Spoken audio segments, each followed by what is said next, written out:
बिहार के अंदर जहां वोटर लिस्ट का मुद्दा गरमाया हुआ है, बिहार के अंदर बढ़ता अपराध जो है वो राजनीतिक गलियारों में हलचल मचाए हुए है।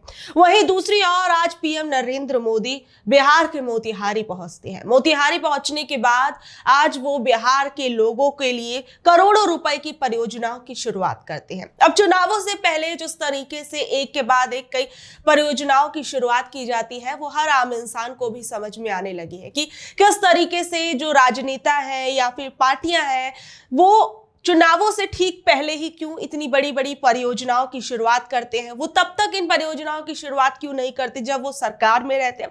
ये तमाम सवाल तो उठ ही रहे हैं। वहीं दूसरी ओर जिस तरीके से बिहार में पीएम नरेंद्र मोदी के पहुंचने से पहले एक के बाद एक कई क्राइम की घटनाएं जो है वो सामने आई, चाहे वो अस्पताल के अंदर जो है एक कई गुंडे जो है वो घुसकर एक व्यक्ति को मार देते हैं, और वहीं दूसरी ओर जिस तरीके से बिहार के अंदर बिहार के एडीजी कुंदन कुमार का जो बयान सामने आया कि मई जून के महीने में किसान जो है वो खाली हो जाते हैं, तो उस दौरान बिहार के अंदर क्राइम रेट जो है वो बढ़ने लगता है।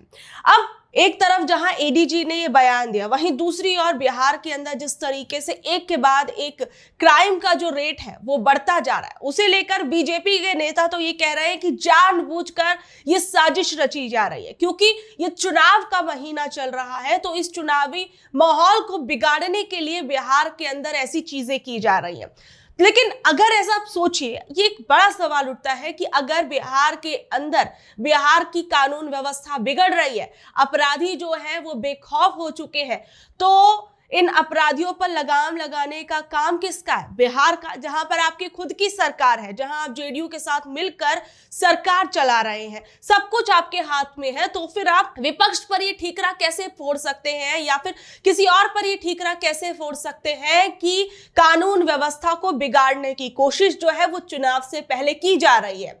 वहीं दूसरी ओर इसे लेकर अब जो विपक्ष है वो भी एक के बाद एक बयान दे रहा है। सबसे पहले तो आप देखिए कि बीजेपी के नेता दिलीप जायसवाल जो है वो बिहार की बिगड़ती कानून व्यवस्था को लेकर क्या कुछ कह रहे हैं। एक माहौल बनाने का प्रयास किया जा रहा है कि बिहार का लॉ एंड ऑर्डर खराब है। आपने देखा कि जब खेमका जी का हत्या हुआ तो पुलिस ने बहुत ही तत्परता से शूटर को भी पकड़ा और जो उसमें हथियार सप्लायर था उसको मार भी गिराया। उसी तरह कल की घटना को भी पुलिस ने तुरंत 3-4 घंटे के अंदर शूटर को भी चिन्हित किया और 2 अपराधी को गिरफ्तार भी कर लिया। इसको 2 तरीके से देखा जाए। पहला तो ये कि जो क्राइम हो रहा है कैसे लोगों के बीच हो रहा है। कल का जो क्राइम हुआ, दोनों लोग कैसे थे, और यह संभव नहीं है कि चप्पा चप्पा एक एक आदमी की सुरक्षा के लिए पुलिस खड़ा रहे, लेकिन कानून का राज है। और आपने देखा कि 3 घंटा 4 घंटा के अंदर अपराधी गिरफ्तार भी हो गया और अपराधी की पहचान भी कर ली गई। ये पुलिस का अख्तियार है। गोपाल खेमका जी की हत्या के बाद अपराधी पकड़ा गया, शूटर पकड़ा गया, तो पुलिस के अख्तियार में कोई कमी नहीं है, लेकिन लोग इसको गलत तरीके से नकारात्मक जो है एक संदेश देने का काम करते हैं, जबकि ऐसी बात नहीं है। पुलिस अपना काम, कानून अपना काम तत्परता से कर रही है। तो अभी आपने दिलीप जायसवाल को सुना, वो किस तरीके से ये सारा का सारा ठीकरा जो है बढ़ते अपराध को लेकर वो दूसरों पर फोड़ने की कोशिश कर रहे हैं। वहीं दूसरी ओर अब जो बिहार के अंदर एक के बाद एक बड़ी घटनाएं जो है वो सामने आई है, उसे लेकर आरजेडी के नेता तेजस्वी यादव जो है वो क्या कुछ कह रहे हैं। साथ ही में जो कुंदन कुमार एडीजी जो है उनके बयान को लेकर उन्होंने क्या कुछ कहा, जरा वो सुनिए। बिहार जो है सहमा हुआ है, लगातार अपराधी जो है घटना को अंजाम दे रहे हैं और यहाँ मुख्यमंत्री अचेत अवस्था में है। पुलिस प्रशासन जो है, कल इनके एडीजी का बयान आता है कि मानसून में अपराध जो है बढ़ता है, यानी इतना बचकाना बयान है ये कि पलड़ा झाड़ रहे हैं, यानी कि इनसे अपराध कंट्रोल नहीं होता। और ये सीजन बता रहे हैं कि ये सीजन में जो है अपराध होता है। तो अब आप समझ जाइए कि पुलिस ने भी हाथ जो है खड़ा कर दिया कि हम जो है अपराधियों से नहीं निपट पाएंगे। हम जो है मानसून चल रहा है इसलिए अपराध बढ़ जाता है तो हम कुछ नहीं कर सकते, ये पुलिस का बयान है। और जो सम्राट चौधरी और जो दो उप मुख्यमंत्री हैं विजय सिन्हा, ये लोग बोलते हैं घर में घुस के मारेंगे, पटाल से ढूंढेंगे। यहाँ लॉयर्स की हत्या हो रही है, डॉक्टर्स की हत्या हो रही है, इंजीनियर्स की हत्या हो रही है, नेताओं की हत्या हो रही है, पुलिस के लोगों की हत्या हो रही है, व्यावसायिकों की हत्या हो रही है, घर में घुस के गोली मारी जा रही है, दफ्तर में घुस के गोली मारी जा रही है, अस्पताल में घुस के गोली मारी जा रही है, दुकानों में घुस करके गोली मारी जा रही है। लोग तो अपराधी तो सड़क पे हैं, ये पताल में कहाँ जा रहे ढूंढने भाई। तो हमने तो पहले भी कहा, इन लोगों ने एनडीए के आने के बाद जो है लॉ एंड ऑर्डर का क्रिमिनल डिसऑर्डर हो चुका है, अपराधी विजय हो चुके हैं और सम्राट हो चुके हैं, यही हकीकत है। इन लोगों से जंगल राज वाले जो चिल्ला करके जंगल राज का ढिढोरा पीटते हैं, प्रधानमंत्री आ रहे हैं, कल फिर जंगल राज की बात करेंगे। जरा ये है असली में जंगल राज। झूठा प्रचार करने वाले पहले अपने गिरबान में झांक करके देखें कि इनके शासनकाल में क्या हो रहा है। कोई सुरक्षित नहीं, बच्चियों के साथ रेप हो रहा है, किडनैपिंग हो रही है, रंगदारी मांगी जा रही है। वहीं इस पूरे मामले को लेकर कांग्रेस की नेता सुप्रिया श्रीनेत का भी एक बयान जो है वो सामने आया है। उन्होंने बिहार में बढ़ते अपराध को लेकर क्या कुछ कहा, जरा वो सुनिए। बिहार में कानून व्यवस्था की स्थिति भयावह है। कभी कभी ऐसा लगता है कि एक बड़ी खतरनाक ओटीटी फिल्म बिहार में लाइव चल रही हो। एक तरफ बिहार में सुशासन का ढोल पीटा जाता है और असलियत यह है कि बिहार में पिछले 17 दिनों में 46 मर्डर हो चुके हैं।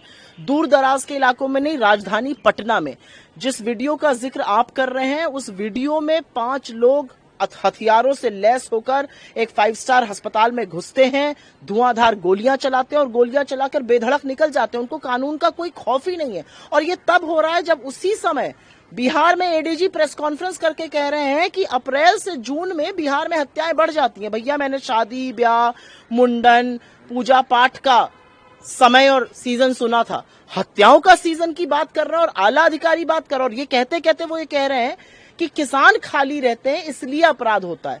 क्या हमारे अन्नदाता अपराधी हैं?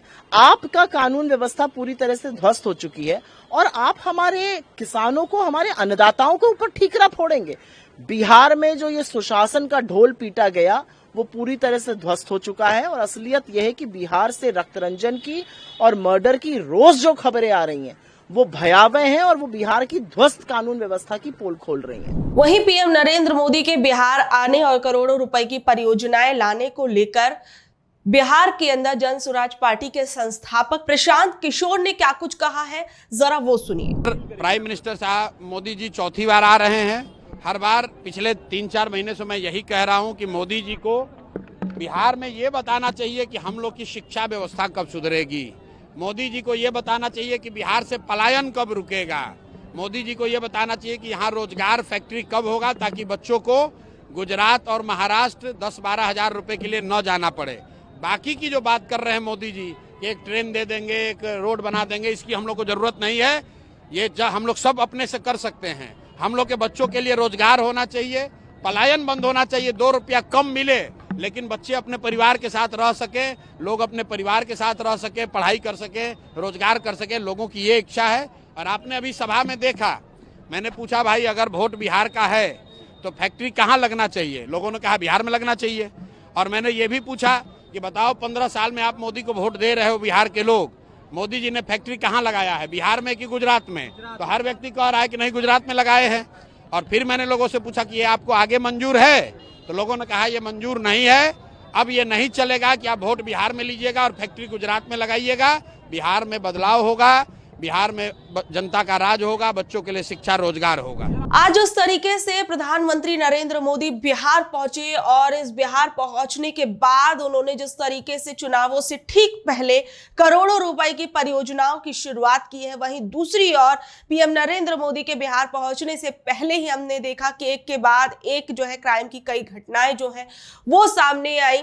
उन सब चीजों को लेकर और साथ ही में बिहार में वोटर लिस्ट के मुद्दे को लेकर आप लोग क्या कुछ सोच रहे हैं वो जरूर बताइएगा। नीचे दिए गए कमेंट बॉक्स में अपनी राय हमें जरूर दीजिएगा और ऐसी अपडेट से जुड़े रहने के लिए देखते रहिए TCH लाइव। मैं शालिनी पांडे, धन्यवाद।